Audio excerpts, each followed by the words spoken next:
साथियों, जय भीम। इस समय मैं रांची एयरपोर्ट पे बैठा हुआ हूँ, रांची के बिरसा मुंडा एयरपोर्ट पर। और आज जो डिजिटल इंडिया की पूरी पोल खोल है और जिस तरह से प्राइवेट हाथों में तमाम सरकारी कंपनियों को दे दिया गया है, उस पर अपनी बात कहने के लिए अचानक बिना नोटिस के मैं आया हूँ। पूरी कहानी आप समझेंगे तब समझ में आएगा कि यह सरकार किस तरह से एयर इंडिया को बर्बाद करने पर तुली हुई है। मेरी फ़्लाइट आज दोपहर 1:30 पर थी। A418 रांची से दिल्ली की फ़्लाइट मेरी थी। A418 मैं धनबाद से रांची आया फ़्लाइट पकड़ने के लिए। जैसे ही मैं सिक्योरिटी चेक इन में गया तो जो सिक्योरिटी स्टाफ है उन्होंने बताया कि आपकी फ़्लाइट कैंसिल है।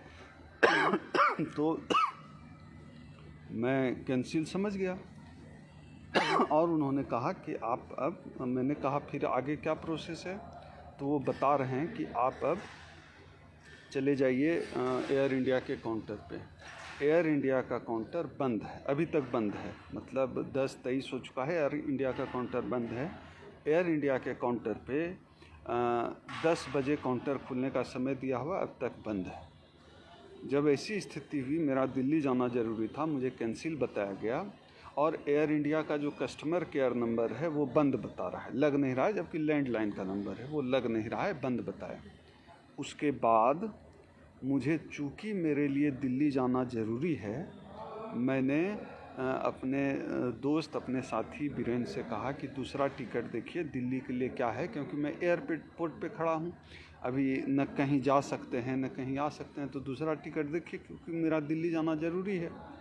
तो उसके बाद हमारे साथी मित्र बीरेंद्र ने दूसरा टिकट एयर एशिया में 4:50 पर दूसरा टिकट मिला, तो दूसरा टिकट उन्होंने ले लिया। और जैसे ही दूसरा टिकट लेकर हम सिक्योरिटी में गए, सिक्योरिटी ने बताया कि वो फ़्लाइट कैंसिल नहीं है, वो कल का जो है लास्ट डे जो गुजर गया यस्टरडे, उसका डिस्प्ले हो रहा है अभी यहाँ रांची एयरपोर्ट पर। वो आज का नहीं, आज वाली फ़्लाइट जाएगी। अब आप बताइए, एक टिकट मैंने पहले ले रखा है, यहीं एयरपोर्ट पे इंस्टेंट दूसरा टिकट लेना पड़ा और अभी ये लोग बता रहे हैं कि वो फ़्लाइट कैंसिल नहीं है, जिसको कैंसिल बता रहा था वो फ़्लाइट जाएगी। अब इस स्थिति में आदमी क्या करे? यह जो पूरा सिस्टम है इसको समझिए। यह सिस्टम एयर इंडिया को, सरकारी कंपनी को बदनाम करने के लिए यह पूरा सिस्टम डेवलप किया गया है, ताकि पूरी तरह से हमारा विश्वास उठ जाए। दूसरी कंपनियों की स्थिति भी कमोबेश ऐसी ही होती है। तो इस साजिश को समझिए और बताइए यह जो मेरा आर्थिक नुकसान हुआ है, अभी हम टिकट कटाएंगे तो मुश्किल से मुझे 500-1000 रुपया तक लौट जाएगा, जबकि 5000 का टिकट मिला। तो ये जो आर्थिक नुकसान है ये किसकी गलती से हुआ? एयरपोर्ट अथॉरिटी बता रहा है आपका फ़्लाइट कैंसिल है, हम दूसरी फ़्लाइट लेते हैं तो फिर एयरपोर्ट अथॉरिटी कहता है नहीं वो कैंसिल नहीं है, वो जाएगी। मैंने फिर से एयर इंडिया के पास से ही चेक इन किया, फिर मैंने बोर्डिंग पास लिया एयर इंडिया का। अब मेरे पास एक एयर एशिया का भी टिकट पड़ा हुआ है, क्या किया जाए? कैंसिल होगा तो कुछ पैसा रिफंड नहीं होंगे। ये स्थिति है और यह जो है पूरा जब से यह सरकार आई है इसी तरह से जनता को बर्बाद करने की साजिश चल रही है। आप आर्थिक रूप से कमज़ोर हो जाएं, आपको हर तरीके से परेशान कर, मतलब इस सरकार का एक एजेंडा है कि इस देश में कोई खुश नहीं रहना चाहिए। इसके लिए इस सरकार की पूरी तैयारी है और यह जो खेल है यह सरकार का खेल है कि सरकारी कंपनी को बर्बाद किया जाए, उसकी रेपुटेशन ख़राब कर दी जाए। तो ये मेरी आप बीती सुनी, मेरे साथ ऐसा हो रहा है। अभी मैं एयरपोर्ट पर ही बैठा हूँ, ये सब लोग देख लीजिए, ये रांची का ये बिरसा मुंडा एयरपोर्ट है।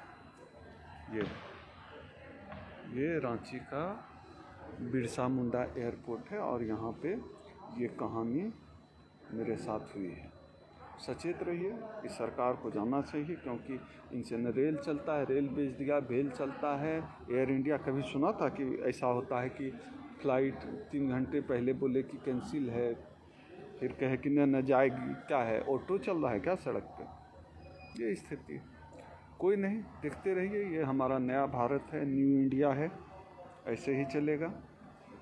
जो लोग कहते थे गंगा मैया ने बुलाया है, अब जो देख लीजिए गंगा मैया जो है अपनी गोद में लाश लेकर खोज रही है जिनको बुलाया था कि आ जाओ भाई कहाँ हो। ये है, इस सरकार को जानना चाहिए, इनको देश चलाना नहीं आता है, फर्जी लोग हैं, इनको बस नफरत की राजनीति आती है, देश चलाना तो कम से कम नहीं आता। बहुत बहुत धन्यवाद।